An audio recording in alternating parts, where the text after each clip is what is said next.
אתמול ב-2 בלילה קיבלתי טלפון מחבר מהטייסת, והוא אמר לי בקול חנק, עייף.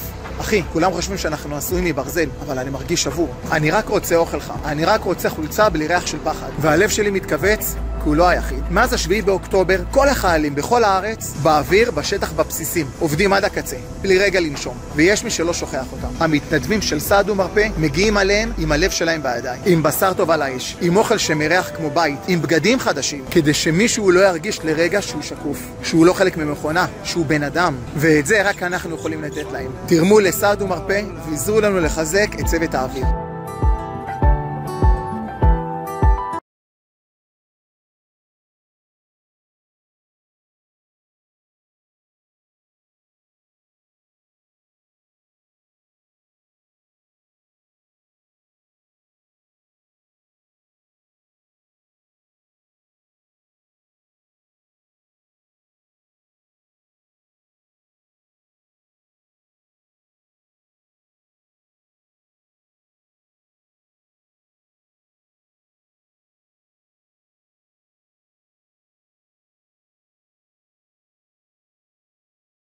אתמול ב-2 בלילה קיבלתי טלפון מחבר מהטייסת, והוא אמר לי בקול חנק, עייף. אחי, כולם חושבים שאנחנו עשויים מברזל, אבל אני מרגיש שבור. אני רק רוצה אוכלך. אני רק רוצה חולצה בלי ריח של פחד. והלב שלי מתכווץ, כי הוא לא היחיד. מאז 7 באוקטובר, כל החיילים בכל הארץ, באוויר, בשטח, בבסיסים, עובדים עד הקצה, בלי רגע לנשום. ויש מי שלא שוכח אותם. המתנדבים של סעד ומרפא מגיעים עליהם עם הלב שלהם בידיים. עם בשר טוב על האש, עם אוכל שמריח כמו בית, עם בגדים חדשים, כדי שמישהו לא ירגיש לרגע שהוא שקוף, שהוא לא חלק ממכונה, שהוא בן אדם. ואת זה רק אנחנו יכולים לתת להם. תרמו לסעד ומרפא ועזרו לנו לחזק את צוות האוויר.